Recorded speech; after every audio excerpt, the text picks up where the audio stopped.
Tudo bem? Felizes, alegres, última semaninha de aula antes do recesso, o tão desejado recesso escolar, né?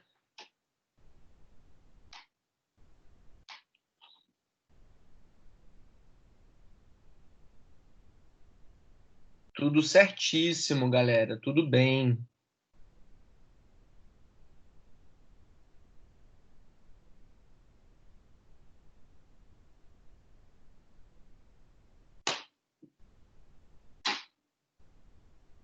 Só um pouquinho que eu estou respondendo aqui a professora Rafa sobre o PI.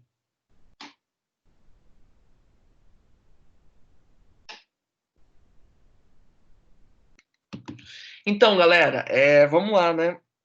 Semana passada eu só dei aula para Cariacica, era feriado em Serra e Guarapari. Para aqueles que perderam a aula da semana passada, eu já enviei, por meio daquela coletânea que eu postei no blog, o link da aula, então assistam. A aula, a gente teve vários problemas técnicos, né, galera? Na aula passada, eu espero que hoje não tenhamos. O que nós faremos, então, né? Nós daremos continuidade ao conteúdo. Para aqueles que não estavam presentes, eu introduzi um novo período literário que se chama Parnasianismo. Nós continuaremos falando sobre ele hoje e também conversaremos sobre o PI de vocês, de linguagens, tá bom?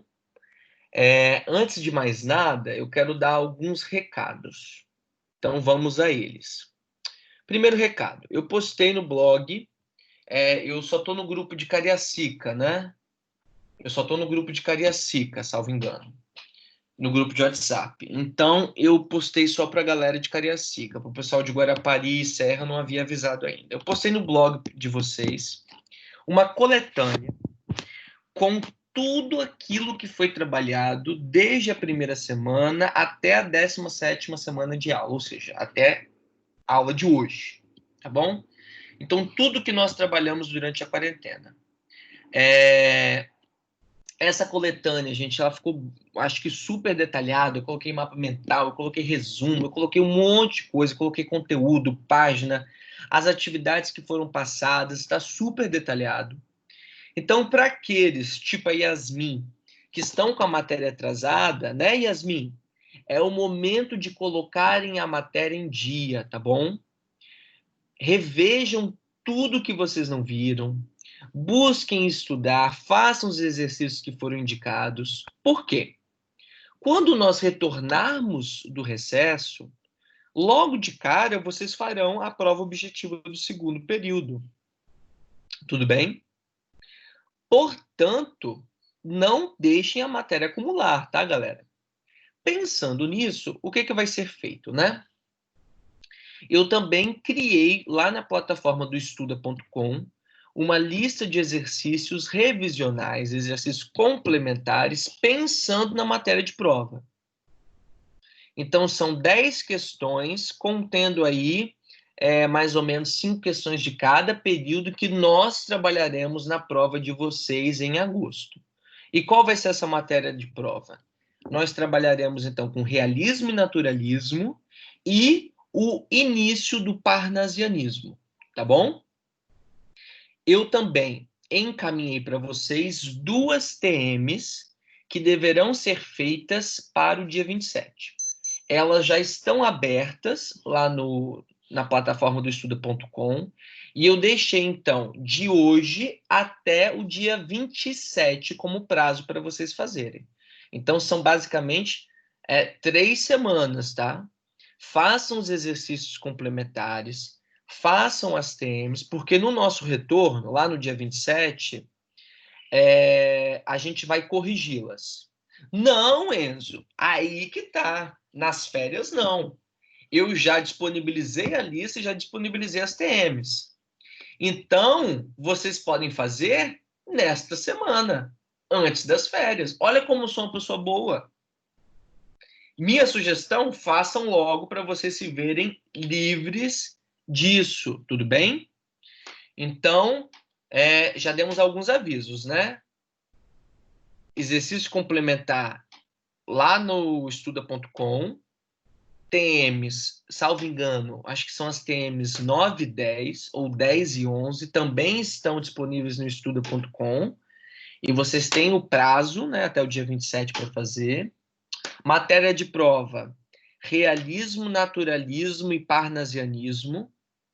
Isso vai ser enviado para vocês por meio de uma circular, tudo bem? Eu já encaminhei para a escola o conteúdo, vocês deverão receber logo mais.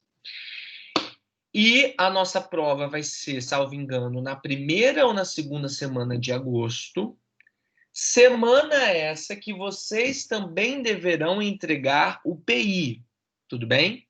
Então, eu e a professora Rafa, nós combinamos que o PI de vocês será entregue na segunda semana de agosto. Na aula dela, quinta-feira, ela vai passar para vocês a data e a relação de todos os grupos e de todas as músicas que nós recebemos até agora. O que vocês vão ter que fazer, gente? Vocês vão ter que verificar se está todo mundo em um grupo e se todos os grupos enviaram músicas. Tudo bem? Para aqueles que já enviaram as músicas, a gente já olhou as letras e já demos o nosso feedback, falando se pode ser ou não. Alguns grupos a gente teve que conversar, fazer alguns ajustes, outros não. De modo geral, gostei muito das músicas. Acho que vocês estão super engajados e espero que vocês façam aí vídeos super bacanas. Como que vai ser a dinâmica da apresentação? Tá todo mundo prestando bem atenção, né? Vamos lá. Denner Lucas, há quantos anos que eu não vejo o Denner? Nem lembro mais como o Denner é. Tava sumido das aulas, senhorito Denner. O que aconteceu com o senhor?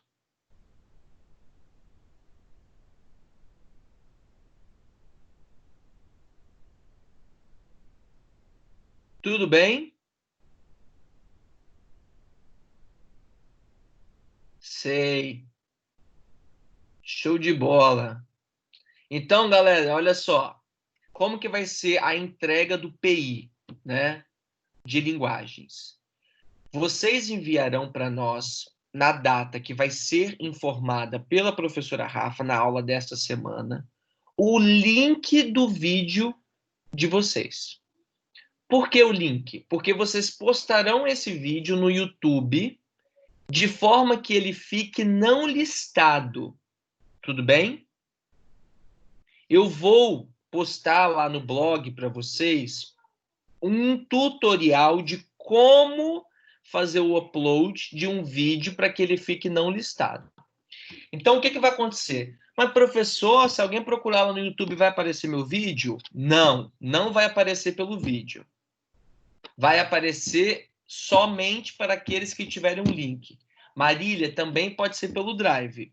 A única coisa que vai acontecer é o seguinte, vocês não enviarão um arquivo para nós, vocês enviarão o link para que nós entremos e vejamos o vídeo. Ficou claro para vocês? Sim? Ok.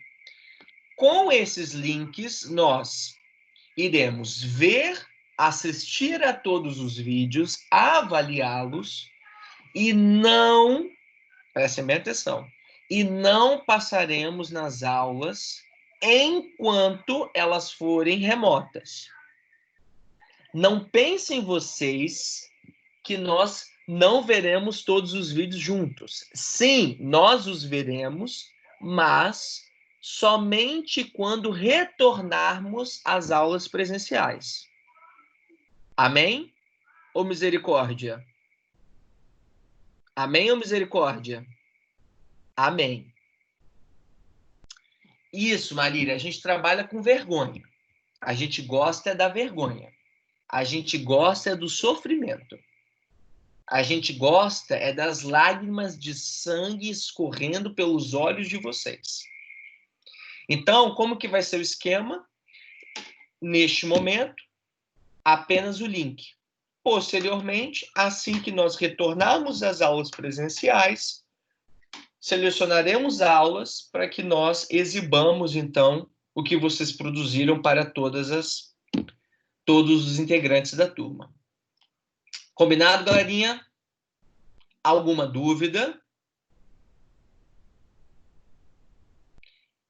Eu vi que alguém mandou uma mensagem para a professora Rafa falando que estava com dúvida em relação ao PI. Foi a Bruna. Bruna, qual é a sua dúvida?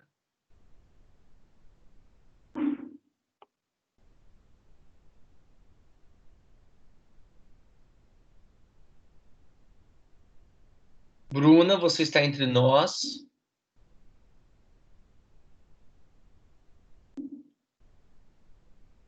Bruna, fala, Bruna, qual é a sua dúvida?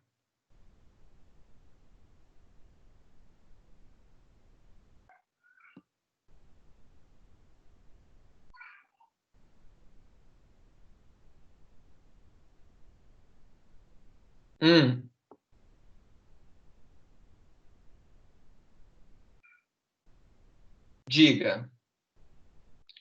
Que não podia interpretar no vídeo. E o que tem? Não. Na verdade, o que ela quis dizer é o seguinte: vocês não precisam fazer, por exemplo, uma interpretação de toda a música. Então, se eu passar uma música, sei lá, aquela cabelo tá ok, sobrancelha tá ok, a vida tá ok, tá tudo ok, né? Vocês não precisam interpretar cada fala da música, entendeu? Vocês precisam, na verdade, apresentar um vídeo trazendo a reflexão geral que aquela música faz. Então, tem um grupo, eu não sei que grupo foi, acho que foi um grupo da primeira série ou da segunda série, que trouxe uma música Senhor Presidente, do Projota, né? Qual é a reflexão geral que a música faz? A reflexão geral é sobre o descaso da classe política em relação à desigualdade social do Brasil. Então, é essa temática que vocês devem abordar no vídeo, entendeu? E não a interpretação de cada trecho da música. Compreendeu, Bruna? Sim? Show de bola! Vocês são inteligentíssimos. Mais alguma dúvida, galera? Posso auxiliá-los aí de algum modo mais?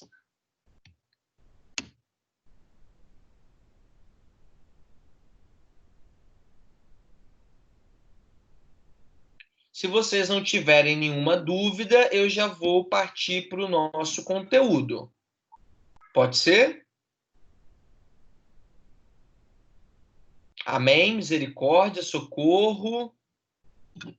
Pode? Show de bola. Gente, quero falar uma coisa com vocês. Eu tô com muita saudade de vocês não têm ideia. Eu sinto falta de vê-los, ouvi-los. É muito ruim dar aula sem poder ouvir a voz de vocês. Tudo bem que de vez em quando o Matheus, por exemplo, ele quer falar, ele desliga o microfone dele. Na verdade, ele liga o microfone dele e nós o ouvimos, né? De bronca não. Até parece que eu sou professor que dou bronca assim para vocês. A minha alegria, sabe qual que é a minha alegria? É quando vocês tiram o mudo do microfone e vocês falam alguma coisa. Gente, eu fico tão feliz quando vocês falam alguma coisa. E aí, galera? Oi, Yasmin. Eu sei que você tá morrendo de saudade de mim, professor. Eu estou com saudade de todos vocês. Todos vocês. Breno, a entrega do PI ela vai ser feita na segunda semana de agosto. A gente ainda vai informar para vocês exatamente qual será a data, né? Mas pensando aí na segunda semana, vai ser então entre o dia 10 ao dia 14. Ainda selecionaremos qual vai ser o dia específico. Beleza?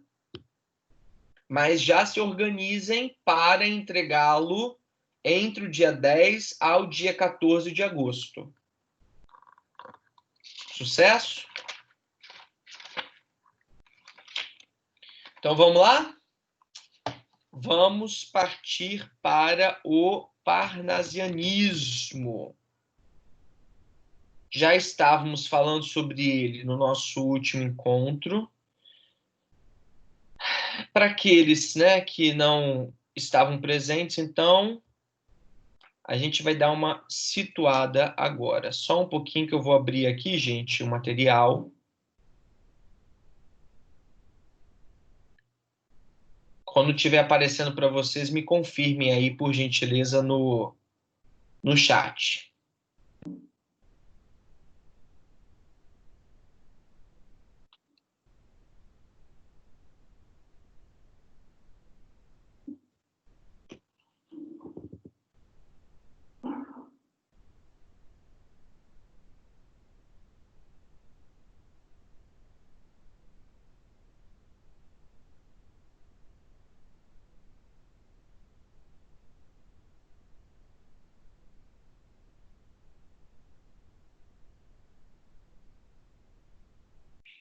Estão vendo?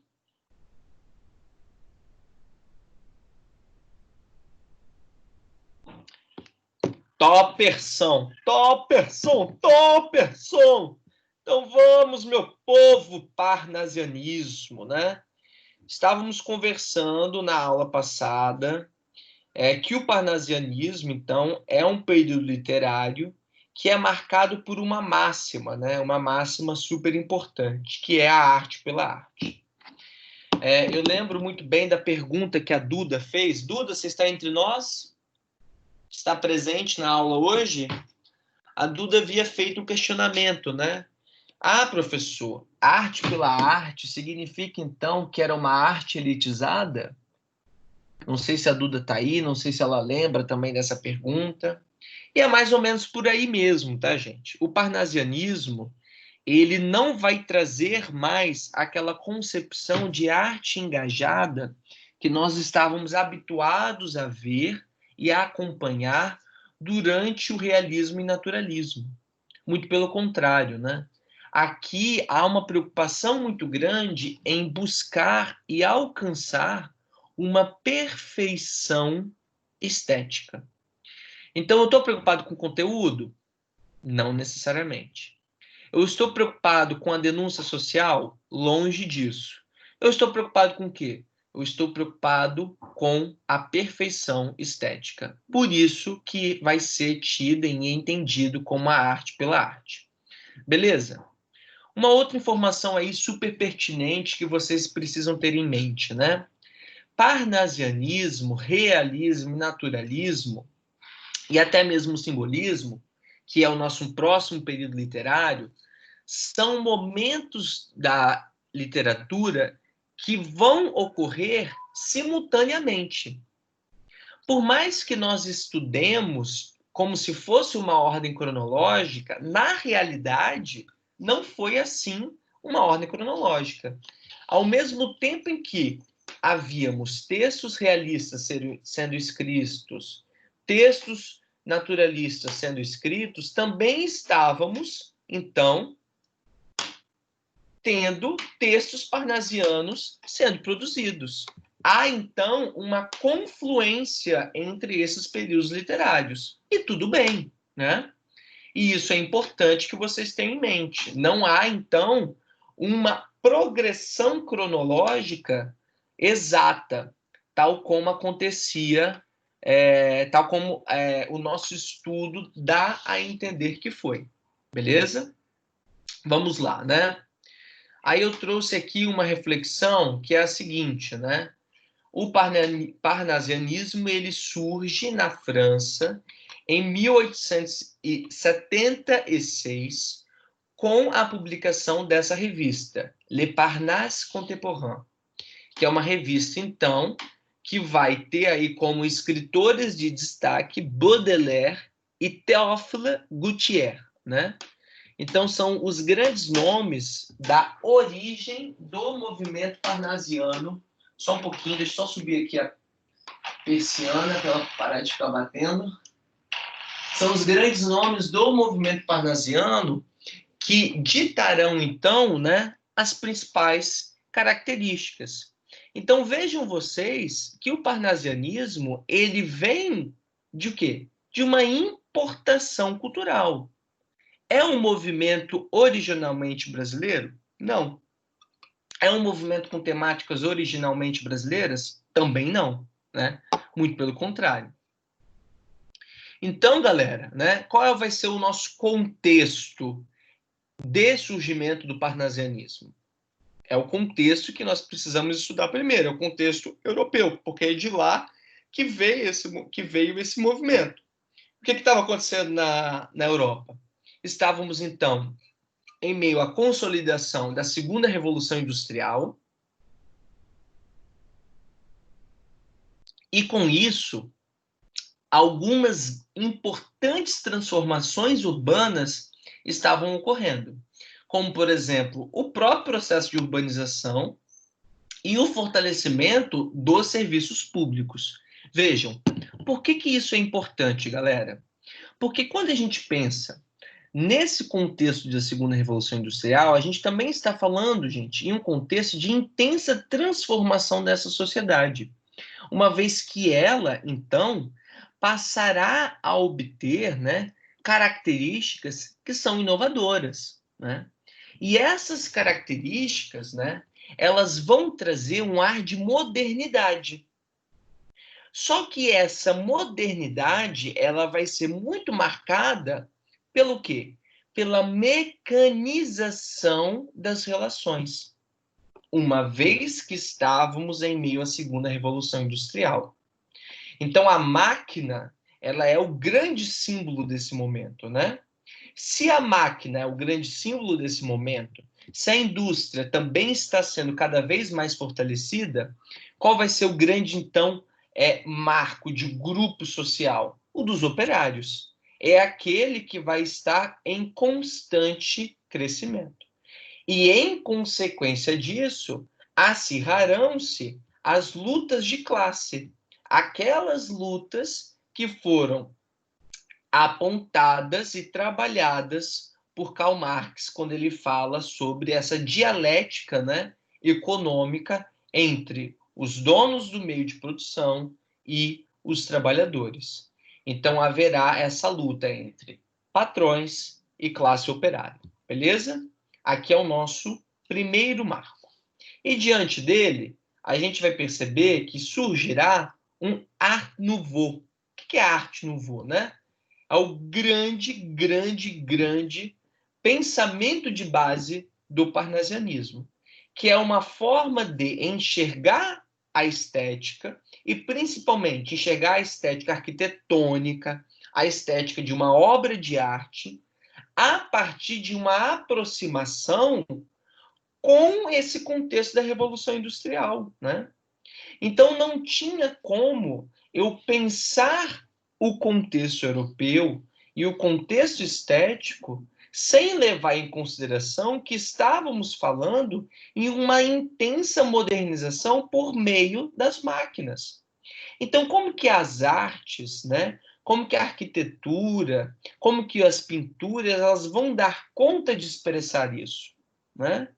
Então, como que elas vão dar conta de, a despeito da mecanização da vida, dar uma aparência super artesanal ao design, à decoração e à arquitetura?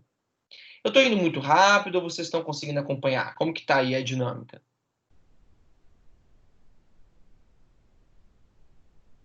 Estão conseguindo entender? Tudo ok? Alguma dúvida até aqui? Tranquilo?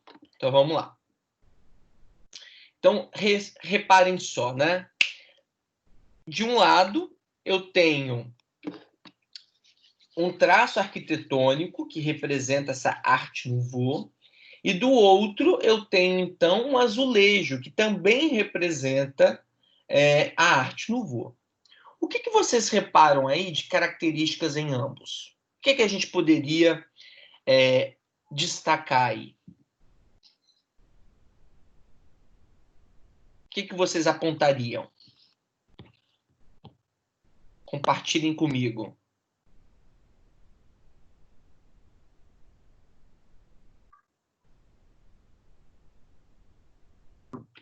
que vocês entendem aí?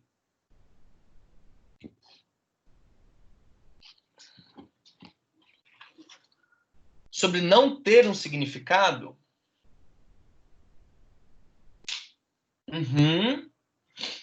Mas há uma preocupação, né, em ser bonito por conta do que, gente? Por conta da industrialização. Olha o que eu disse ali. Havia o receio de que o processo de industrialização abafasse ou vulgarizasse as produções arquitetônicas e de objetos. Então vejam só vocês. Eu vou mudar aqui de lugar para a gente ficar menos afastados, mais afastados, na verdade, da luminosidade. Aí eu acho que vocês me veem melhor. Assim fica melhor, né? Então vejam só. Havia o receio de que o processo de industrialização abafasse ou vulgarizasse as produções arquitetônicas de objetos. O que as máquinas, então, elas traziam, né? Elas traziam o imediatismo, elas traziam, então, o traço do rápido, o traço do simples, da produção em série. Se a gente pensa nisso tudo que está por trás de uma máquina, né, e de um pensamento industrial, como que nós conseguiríamos, então, conceber uma arte muito esteticamente trabalhada? Não conceberíamos, né? Portanto, a arte nouveau, ela vai de encontro com a industrialização, na medida em que ela tenta, na verdade, distanciar-se da vulgarização com o intuito de fortalecer a arte, ainda sendo a arte. Então, reparem vocês que nessa fachada, por exemplo, há detalhes, né? Há detalhes que são tão presentes que eles marcam o todo dessa fachada, né? Observem aqui, então, o formato desse pilar, os rostos que são indicados aqui, os traços. Não é simplesmente fazer uma obra, né? Não é simplesmente fazer um prédio. É você esculpir nesse prédio também os detalhes que lembram a essência da arte, na concepção deles. O mesmo vale para o azulejo, né? Quando você detalha, né, faz as flores, esses objetos, a brincadeira de cores, é também uma tentativa de não vulgarizar, uma vez que, para eles, a industrialização seria a principal ferramenta de vulgarização. Então, vocês conseguem acompanhar, gente, essa preocupação por trás da arte nouveau? Sim? Conseguiram entender?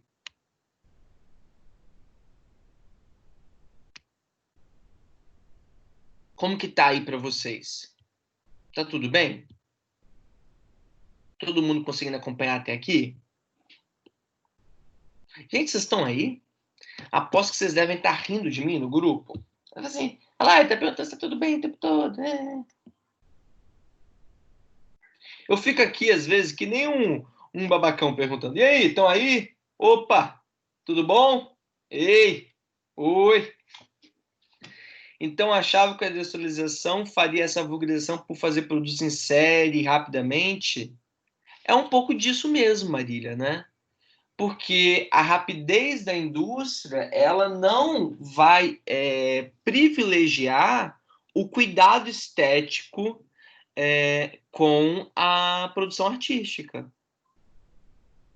Se não vai se preocupar com cuidado estético com a produção artística, né, eu preciso combater essa vulgarização. Agora, temos características, né, da arte nouveau, né? Ela se especializou de algum modo. Por exemplo, a gente vai perceber que vai ter traços muito artesanais, né?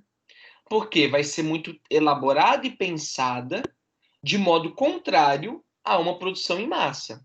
Se a gente pensa que esse ladrilho Isso daqui é uma coisa feita à mão, isso aqui é uma coisa artesanal. É diferente de um azulejo que é feito hoje em dia por uma indústria. Você vai lá, comanda um computador para imprimir naquele azulejo um formato tal. Então vai ser um azulejo branco, vai ser um azulejo branco com ranhura, sei lá, incisa. Então repare, né? Isso é produção em massa. Aqui não. Aqui é você pegar cada azulejo, pintá-lo de uma cor, fazer o desenho de uma flor, né? E o fato de ser uma flor é super importante, porque a arte nouveau e esse olhar artesanal também vai voltar-se muito para a natureza, tá bom? Então voltemos aqui às características, né? Olha só, trazer a natureza para a vida cotidiana. Já que eu quero falar da arte pela arte, eu vou pegar elementos que estão próximos da nossa realidade de vida e trabalhar com eles trabalhar com eles esteticamente. Então eu vou pegar, por exemplo, essa garrafa, né? Essa garrafa aqui, e vou fazer um poema sobre essa garrafa. Vou fazer um poema sobre a cor dessa garrafa, vou fazer um poema sobre o formato dessa garrafa, vou fazer um poema sobre a densidade dessa garrafa. Isso é o Art Nouveau. Então a elegância, ela vai estar presente o tempo todo. Eu não só quero fazer uma estética artística que é artesanal, como eu também quero fazer uma estética artística que, além de artesanal, ela é muito elegante. Ela é sofisticada. Então, o parnasianismo, ele tem um ar muito pomposo, né? Ele quer se colocar de modo muito elegante. Ele quer se destacar diante dos demais. Por isso que a gente vai falar que vai ter essa intensa preocupação estética. Se não fosse por ela, será que nós encontraríamos toda a elegância? Será? Né? Então também haverá, por exemplo, o abuso de formas sinuosas, ondulantes e assimétricas, assim como assim em função de uma influência da arte oriental. Olha só, trouxe aqui para vocês, né, a oposição. Nós teremos aqui essa oposição, né, entre as máquinas e aquilo que elas representavam nesse contexto da segunda revolução industrial, e por outro lado, o trabalho de um artífice, né, o trabalho artesanal. Hoje em dia, né, é uma coisa que ainda está muito presente na nossa sociedade. Imaginem vocês, eu estou fazendo um curso online de produção de pão caseiro. Pão caseiro de fermentação natural, né? E um dos grandes argumentos do instrutor desse curso é o seguinte: ao fazer o seu próprio pão, você, na verdade, está retomando algo que ficou esquecido com o tempo, que é o trabalho de um artesão. Aquele trabalho de uma pessoa que produz o seu próprio alimento, muito semelhante ao que o artesão faz quando ele produz um banco, quando ele produz um quadrinho, né? Vocês tiveram que fazer um pão, né? Pro trabalho de biologia do Kelvin, de fermentação natural, foi isso? Como que foi o trabalho de biologia? Eu lembro que eu estava conversando com o Kelvin. Massa, né?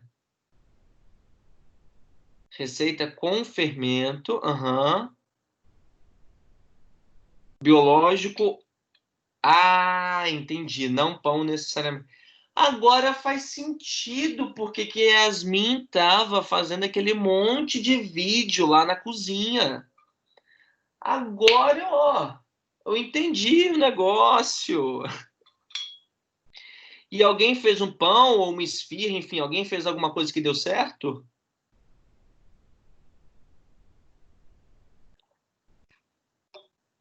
Pizza. Opa! Gente, eu fiz uma pizza de fermento natural. Rapaz,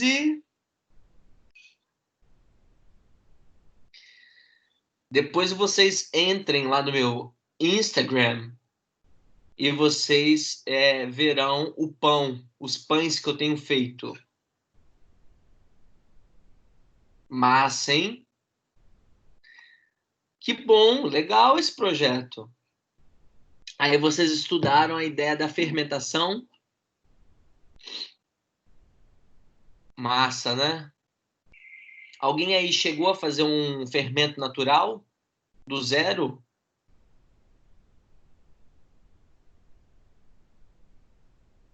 Yasmin, eu não sou você não, tá? Alguém chegou a fazer fermento natural?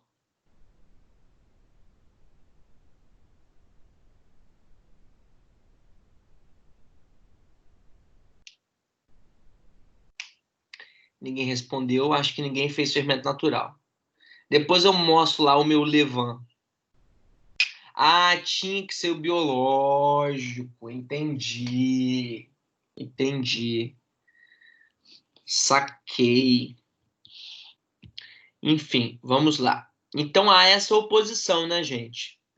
Entre o pensamento sistematizado, o pensamento mecanizado, né, aquilo que estava representado pelas indústrias e aquele pensamento artesanal. Portanto, né, aqui eu trouxe um quadro para vocês que é um retrato de Adèle Bloch-Bouet, de Gustav Klimt, que é um quadro que representa um pouco, né, esse trabalho do artífice parnasiano. Vejam a riqueza de detalhes, de ondulações, né? Como que isso daqui é um debruçar-se sobre a arte pela arte. Às vezes você olha, parece que são olhos, parece que são peixes, brinca-se com as formas geométricas, com as cores, esse tom do dourado, né? Aqui você tem o trabalho de um artífice. E vejam vocês que esse quadro, sabe quantos anos que ele demorou para ficar pronto? Olha só, ele demorou acho que salvo engano, de 10 anos para que ele fosse finalizado. E foram feitos vários esboços até que ele ficasse desse jeito. Isso é o trabalho do parnasiano, né? Então, esse quadro, por exemplo, ele ilustraria para nós, né, a mentalidade parnasiana que era preconizada pelos nossos escritores. Ao mesmo tempo, então, que falávamos de uma arte nouveau, estávamos também inseridos em um contexto da Belle Époque, né? A Belle Époque, ela vai ser, na verdade, a materialização da arte nouveau. Então, a Belle Époque, ela surge na França, obviamente, né? Não à toa o nome está em francês. Ela vai ter o seu fim, na verdade, vai ser entre a segunda metade do século XIX e o começo do século XX, tendo, então, como grande auge lá os anos de 1900, né? 1900. Então, estávamos em um período de intensas transformações. É o período que surge a energia elétrica, é o mesmo período que surge o Titanic, é o mesmo período que surge a telefonia por cabo, é o mesmo período que a gente vai ver aí muito fortalecido a máquina de combustão. Então, repare que são intensas transformações e também era necessário haver várias outras no campo das artes. Quem vai ser, então, escolhido como a grande capital, né? Qual vai ser a cidade escolhida como a grande capital cultural do Ocidente? Paris.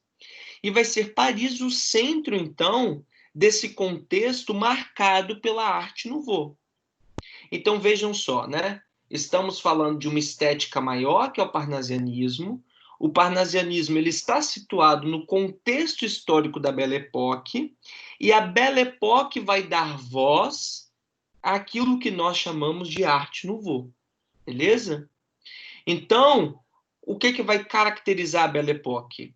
A expansão e o progresso, vejam só, tecnológico, científico e cultural, e vai ser muito bem ilustrado pela Exposição Universal. Por isso que a gente falou de 1900, né? Porque foi em 1900 que surgiu essa Exposition Universelle en Paris, que foi um período em que vários lugares da cidade de Paris, bairros, ruas, estavam sendo tomados, então, por exposições artísticas. As pessoas esculpiam lá suas obras de arte, elas exibiam seus quadros. Então, Paris estava respirando arte, né? Era não só no universo das artes plásticas, como também das artes literárias, das artes musicais e até mesmo da moda. Vejam só, as mostras das fábricas de roupas que podiam apresentar os últimos lançamentos da moda. Então, respirávamos esse contexto de efervescência cultural. Paris tornaria-se, portanto, o centro cultural de todo o Ocidente, né? E é super importante que nós saibamos desse contexto da Belle Époque, que nós entendamos que Paris foi esse centro, porque também haverá aqui no Rio de Janeiro, mais especificamente, uma Belle Époque. Também haverá a tentativa de construir no Brasil esse cenário retratado pela Belle Époque francesa, tá bom? Então, o marco inicial da nossa Belle Époque foi a proclamação da República, né? Mais precisamente, então, os anos de 1898 a 1902, durante o governo desse tiozinho aqui, ó, de Campos Salles, que, com a sua reforma federalista, fez com que a elite brasileira moderna começasse a se formar. E a elite brasileira moderna urbana. Porque até então, galera, o Brasil ainda estava muito marcado pelas oligarquias, o quê? Rurais, né? Pela ideia de que haveria os coronéis, as eleições de cabresto, que haveria, então, o coronelismo. Com essa transformação da esfera rural para a esfera urbana, nós também observaremos uma transformação dessa elite.